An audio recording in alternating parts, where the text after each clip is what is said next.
자, 정적분을 하기 전에요. 구분구적법이라는 개념을 좀 알고 넘어가야 되는데요. 여기서부터 여러분이 포기를 하기 시작하죠. 구분구적법이 굉장히 개념을 받아들이기가 힘듭니다. 여러분 옛날에 한번 생각을 해볼게요. 뭐 정말 옛날 얘기인데요. 항상 우리 4대강 유역에서 문명이 발생했다. 이런 얘기는 저도 역사를 잘 모르지만 그건 알고 있어요. 왜 문명이 발생했느냐를 한번 생각을 해볼게요. 강이 있습니다. 강이 있으면요. 강 같죠? 강이 있으면 강가에 우리가 무엇을 해놓는 거예요? 이렇게 땅을 가지고 경작을 하는 거예요. 그런데 문제는 뭐냐면 나일강이라고 쳐봅시다. 강이 범람을 하죠. 홍수가 나면. 그러면 강이 이렇게 물이 들어왔다가 다시 물이 빠질 거예요. 그러면 여기는 하영이 땅이 있었어요. 그런데 물이 들어왔다 빠지면서 이 모양이 어떻게 됩니까? 반대로 이렇게 이상하게 돼버린단 말이에요. 그러면 원래 내가 가졌던 땅만큼을 가져야 되는데 그러기 위해서는 뭐를 알고 있어야 될까요? 이 땅의 평수를 알아야 되겠죠. 모양이 바뀌기 때문에. 그 평수를 구하기 위해서 수학이 발달을 했다라는 얘기가 있을 만큼 여러분이 여기서 이제 적분의 개념을 정확하게 알고 넘어가셔야 되는 거예요. 자, 무슨 얘기냐?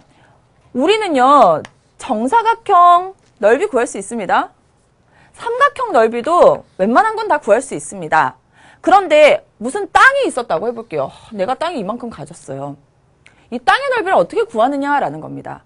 옛날 사람의 입장이 되어서 생각해 보세요. 여러분 입장에서도 마찬가지입니다. 이 넓이를 어떻게 계산하는 게 가장 좋을까라는 생각을 하는 거예요. 그러면 나는 사각형밖에 못해. 그래서 나는 땅 이만큼 가질 거야. 라고 하면 그렇게 줄까요? 그게 아니죠. 그래서 사람들이 어떤 생각을 하냐면 이렇게 도형이 있으면 이 도형을 내가 알고 있는 가장 적당한 도형으로 자르는 거예요. 예를 들면 여기를 이렇게 사각형 모양으로 이렇게 잘라주는 거예요. 사각형 모양으로. 사각형 모양으로 자르다 보면 이 원래 있는 도형에 아주 가까운 근소한 사각형들의 합으로 이 도형이 만들어지겠죠. 그런데 이 사각형을 더 작게 만들고 더 작게 만들고 더 작게 만들면 이 도형의 넓이를 구할 수 있을까요? 있겠죠. 그게 바로 뭐예요? 구분구적법입니다. 구분구적법이라는 건 그래서 무슨 얘기냐? 도형의 넓이나 부피를 구하는데 그냥 이상하게 생긴 도형의 넓이나 부피를 구해야 돼요. 그럴 때 주어진 도형을 기본 도형, 예를 들면 직사각형. 우리가 구할 수 있는 것. 또 뭐 있어요? 삼각형도 만들 수 있겠죠. 맞나요? 원기둥 이런 것들은 우리가 넓이나 부피 구할 수 있잖아요. 이런 것들로 자르는 거예요. 잘라서 아주 가깝게 뭐를 구한다? 근사값을 구하는 거예요. 자, 근사값을 구한 다음에 그 근사값들을 더 잘게 만드는 거죠. 그게 바로 뭐예요? 극한값입니다. 극한값으로 그 도형의 넓이나 부피를 구하는 방법을 구분구적법이라고 얘기를 하는 거고요. 이게 바로 정적분의 가장 기본적인 이제 방법이에요. 그래서 이제 정적분을 한번 정리를 해보도록 할 텐데요. 자, 구분구적법으로 우리는 그러면 어떤 함수와 그 함수와 어떤 x들과의 관계에 대한 둘러싸인 넓이를 한번 구해보도록 할게요. 자, y는 fx라는 이런 함수가 있습니다. 그리고 구간이 a에서부터 b까지 있어요. 자, 우리는 이 넓이를 구하고 싶은 거예요. 이 넓이 구하고 싶어. 그런데 배운 적이 없어요. 그래서 어떻게 하냐면 a에서부터 b까지를 몇 등분하냐? n등분하는 거예요. n개로 자르는 거예요. 제가 이거를 한동안 굉장히 고민을 하다가 어느 순간 그거를 봤어요. 추석 때인가 설날에 엄마가 물을요 이렇게 채 썰기 한다고 이렇게 자르시더라고요. 그러니까 어떻게 됩니까? 그 동그란 아주 얇은 원 모양들이 이렇게 막 쌓이죠. 그러면 뭐가 됩니까? 무 자른 원래 모양이 되잖아요. 그거랑 똑같은 거예요. n등분 하는 겁니다. 똑같이 n등분 하는 거예요. 잘라주는 거예요. n등분 했죠. n등분해서 거기에 해당하는 사각형들의 모양으로 다 만들어주는 거예요. 만들 수 있겠죠. 그렇게 하는 겁니다. 그래서 보세요. 첫 번째, 닫힌 구간 A, B를 몇 등분한다? n등분한다. n등분해서 양 끝점을 포함한 각 분점의 x좌표를 이름을 그냥 붙여주는 겁니다. 자, 첫 번째 i를 뭐라고? x0라고. 두 번째 분점을 x1이라고. 세 번째 분점을 x2라고 이렇게 이름을 붙여주는 거예요.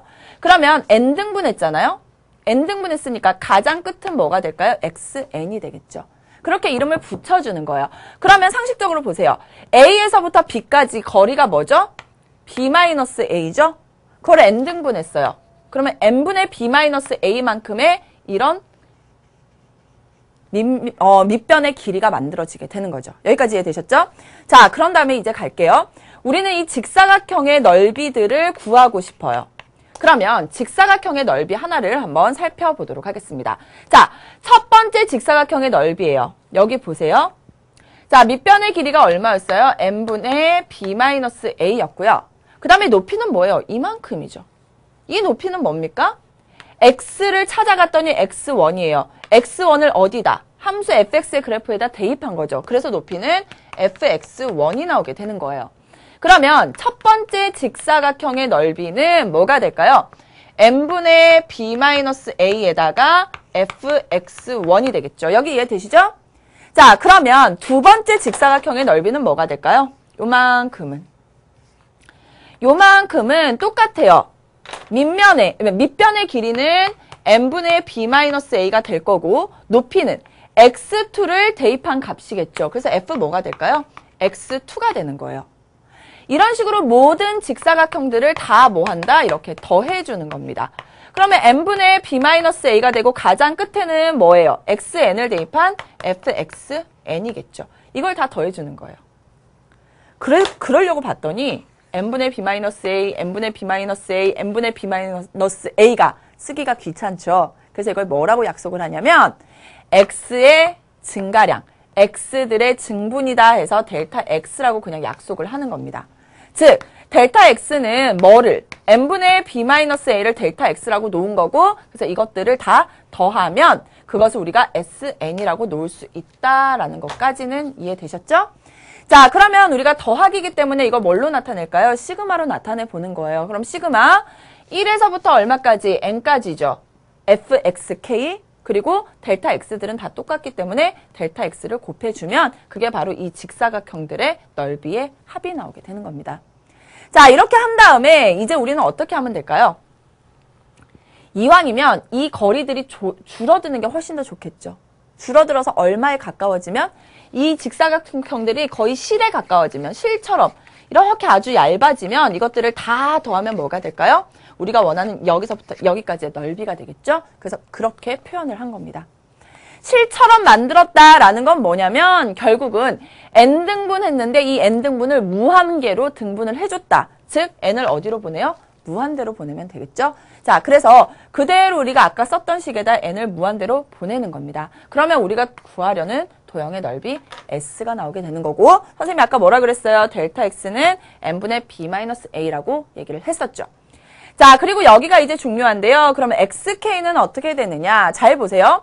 여기 보면 x0가 a였죠. x1은 그럼 뭐가 될까요? a에다가 n분의 b-a가 되겠죠. x2는 그럼 뭐가 돼요? x1에서 이만큼 더 가야 되니까 a 플러스 n분의 b-a가 몇 개 있으면 돼요? 2개 있으면 돼요. 맞습니까? 그러면 xk라는 것은 a 플러스 n분의 b-a를 몇 번? k번 가면 나오게 되겠죠? 그리고 n분의 b-a가 델타 x였기 때문에 이렇게도 쓸 수 있게 되는 겁니다. 선생님이 왜 자꾸 n분의 b-a를 써드리냐면요. 우리가 실제로 계산할 때는 이 값이 사용이 되어야 되기 때문에 이렇게 써드리는 거예요. 그리고 이렇게 계산하는 걸 뭐라 그런다고요? 구분 구적법이라고 얘기를 하는 겁니다. 사실은 이게 이제 나중에 정적분이 되는 거예요. 그래서 이 구분 구적법을 여러분이